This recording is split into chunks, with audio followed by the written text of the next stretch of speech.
Regardez le petit détail qui tue sur celle-ci, le rétroviseur qui est sur le toit. Pour regarder le rétroviseur, il faut regarder là à travers pour regarder ici. C'est incroyable.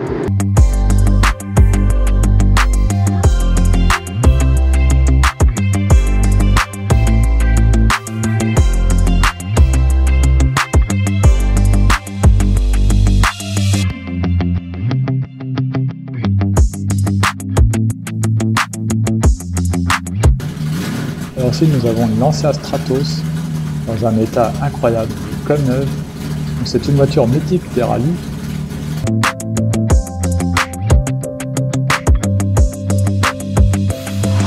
Alors Ford GT40, une réplique évidemment.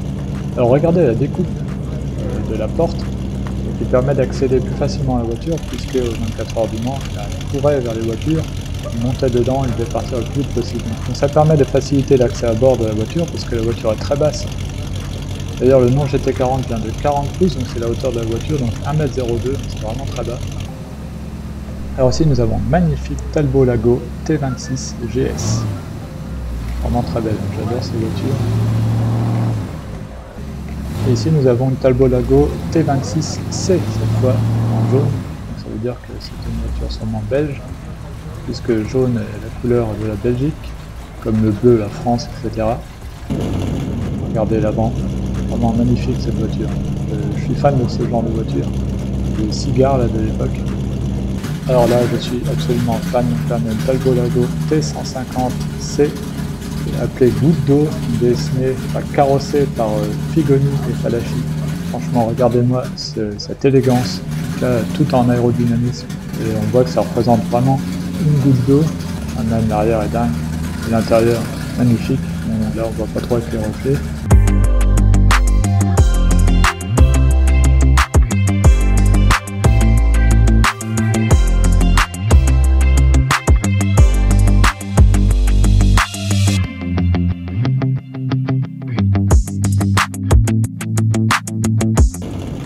Alors ici nous avons encore une réplique de Ford GT40. Celle-ci est vraiment belle et je trouve assez proche, assez fidèle on va dire.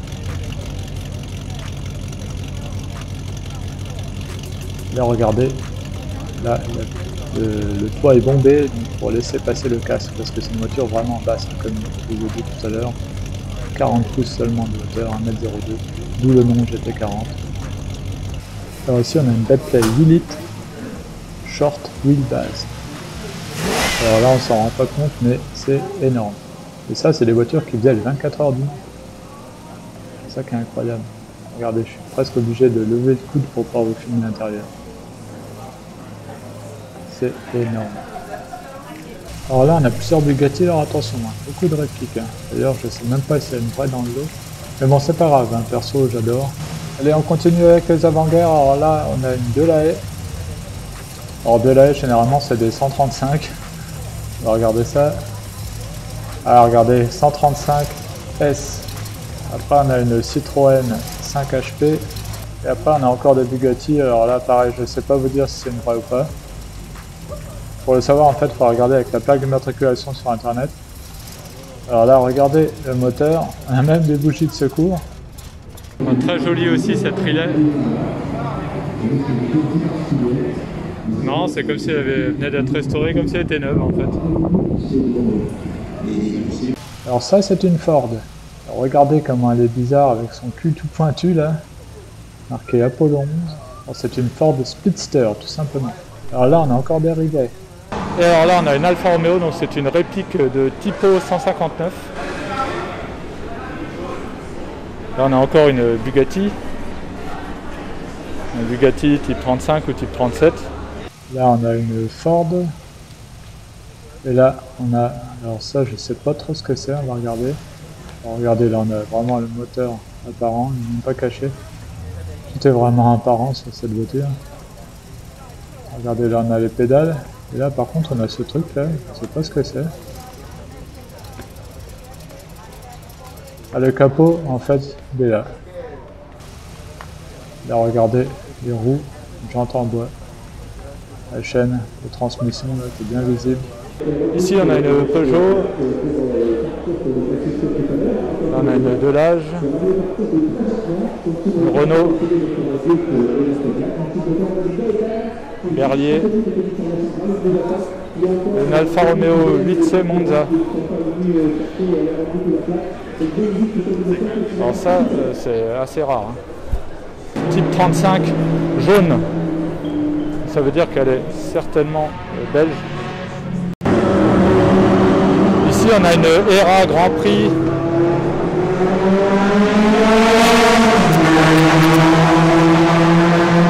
Une petite monoplace très sympa. Donc là voilà, cette Type 51 est vraiment très belle, mais justement je trouve qu'elle est presque trop belle, elle brille trop. Je préfère quand elles sont dans leur jus comme tout à l'heure.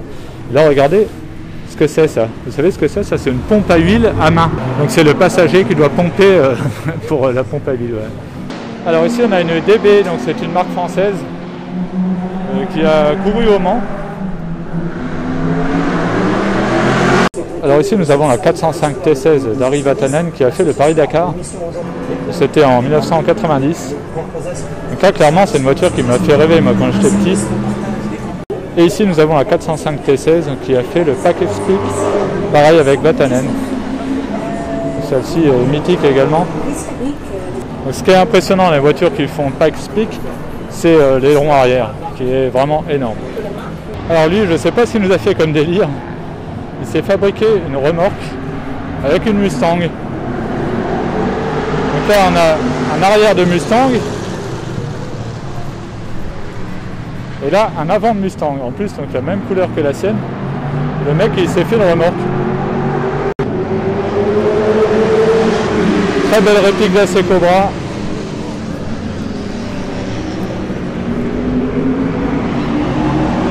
Je pense qu'elle est assez récente hein, a priori. Une petite 2 chevaux, camionnette. Le mec il était jusqu'au bout avec la galerie. Alors ici nous avons un stand de gens qui viennent de vers chez moi. Une petite Corvette C5. Fuego cabriolet. Et à côté on a les Dingo Gordo. Donc les dingues de Gordini. Avec une R12 Gordini. Donc là je connais très bien le propriétaire. Là on a une A110 berlinette. A310. Super 5 GT Turbo, R8 Gordini.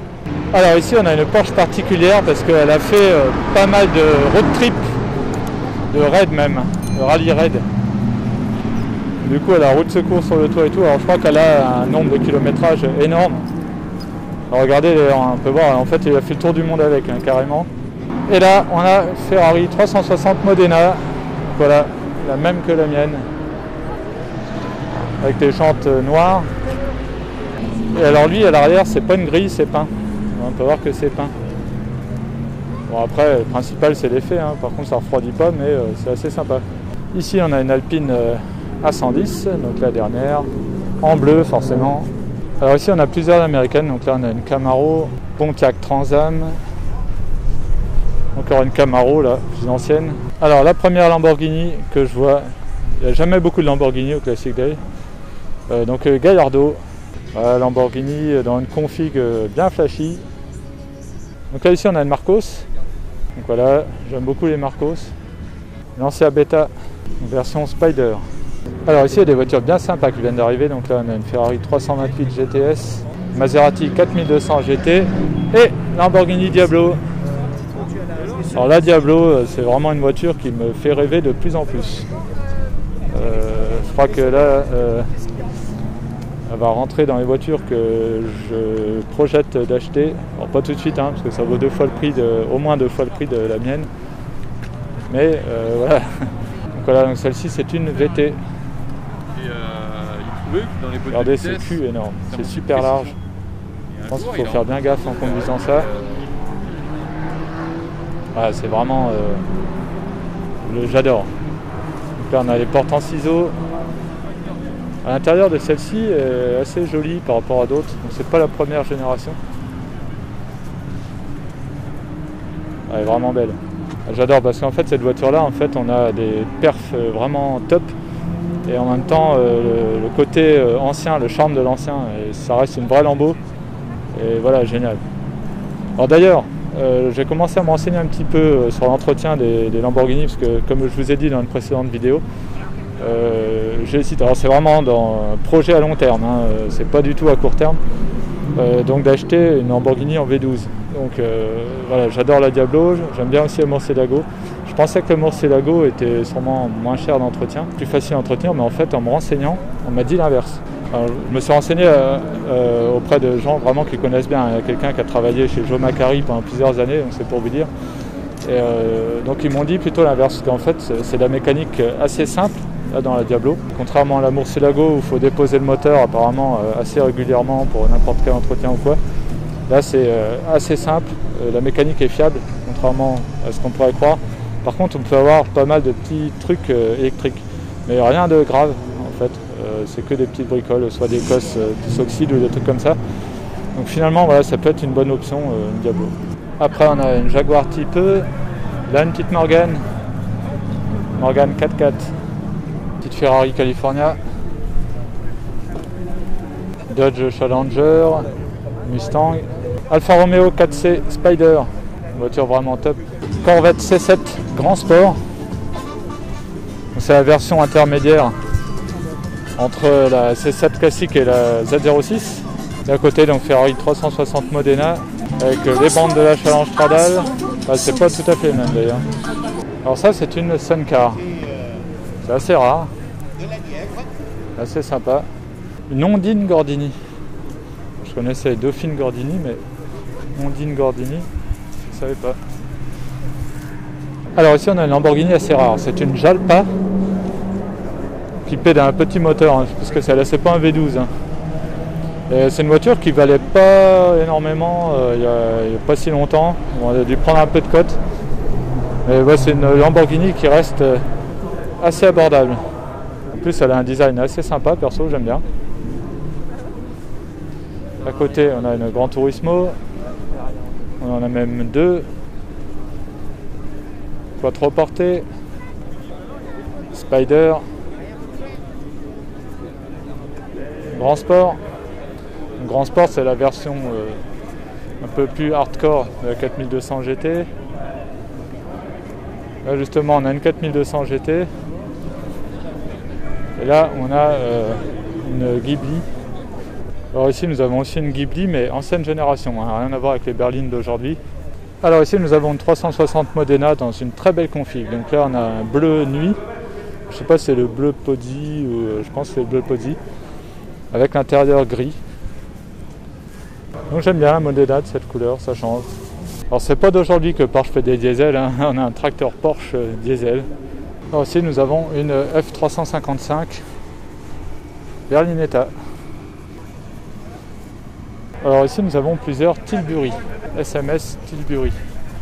Rien à voir avec les SMS qu'on envoie sur les téléphones. Donc voilà, c'est des petites voitures, ça fait un peu comme des Morgan, néo-rétro comme ça, c'est tout sympa.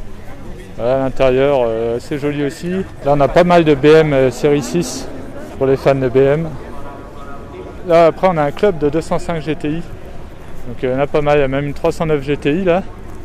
Donc une voiture qui a vraiment la cote pour les passionnés de Youngtimer. D'ailleurs elle a pris pas mal de cotes. Bon là ça s'est calmé. Alors, après on a vraiment un peu de tout, là on a une 4 chevaux, une Mustang, c'est assez éclectique, c'est ça qui est sympa au Classic Day. Mustang, ancienne génération, nouvelle génération, Corvette C6. Et là on a même la police du Texas qui est là. Alors on a beaucoup parlé de 205 GTI, mais il y a aussi les Clio Williams, un peu plus récent. Fiat X19 Burton. Alors généralement elles sont rouges, mais là elle est bleue. Elle est en très bon état en plus. Bon alors moi j'arrive pas à me lasser de cette Diablo. Hein. C'est le coup de cœur du jour. En plus je vous avoue que je regarde régulièrement les annonces.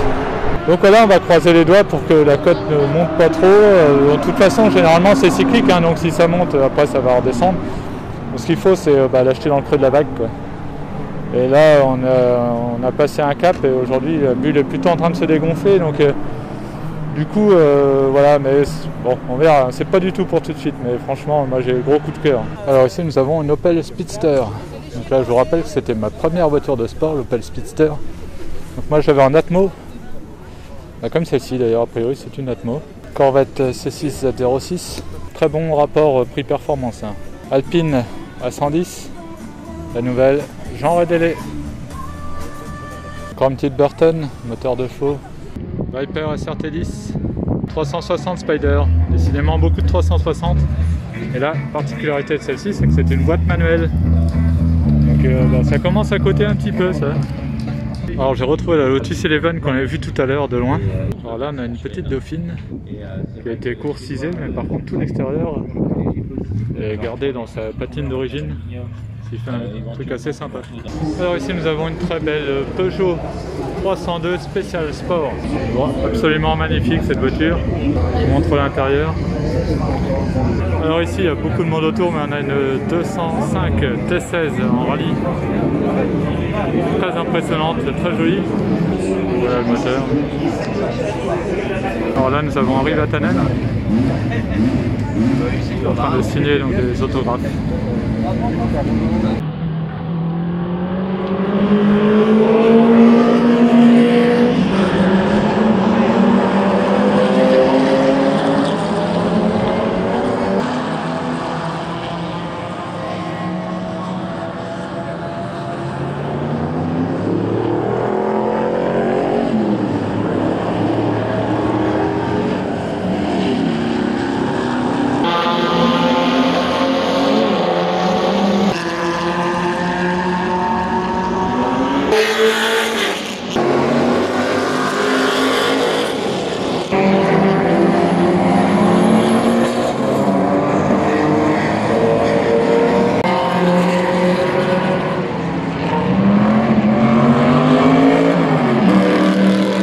Opel Speedster.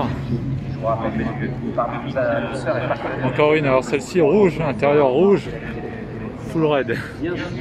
Celle-ci c'est une Atmo. On la reconnaît aux écopes là d'air. Et aussi parce qu'on a la barre là, au milieu de la calandre. Alors là on a une DS un petit peu particulière puisque c'est une DS coupée. Et oui, ça existe. On a l'occasion de les retrouver très régulièrement sur la piste, ces voitures, et c'est juste émouvant. Cette année, nos amis anglais ne font pas beaucoup de continuer. Et en tout cas, c'est le très mauvais. Si vous le fermez la porte, ils ont fait toujours les tests, pourquoi ils arrêtent. Les amis du musée, je trouve, qui après avoir œuvré pour la restauration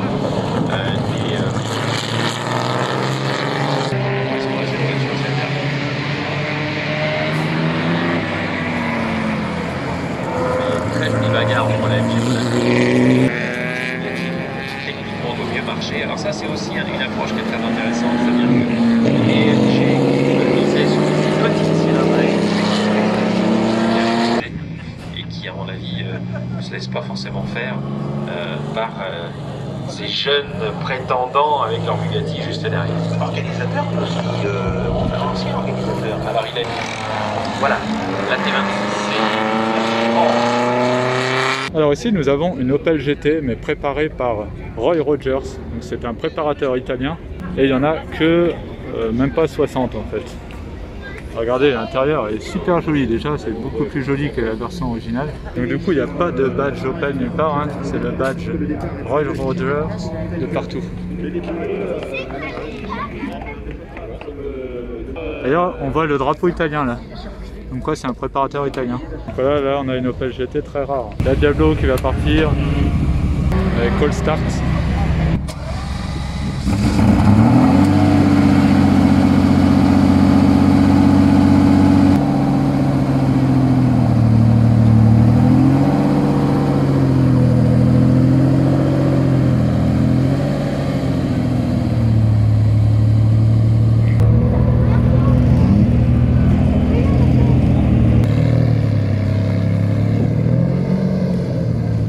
Elle attire du monde, hein.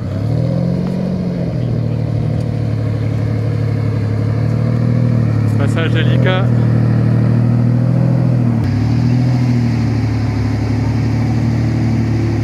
Ouais,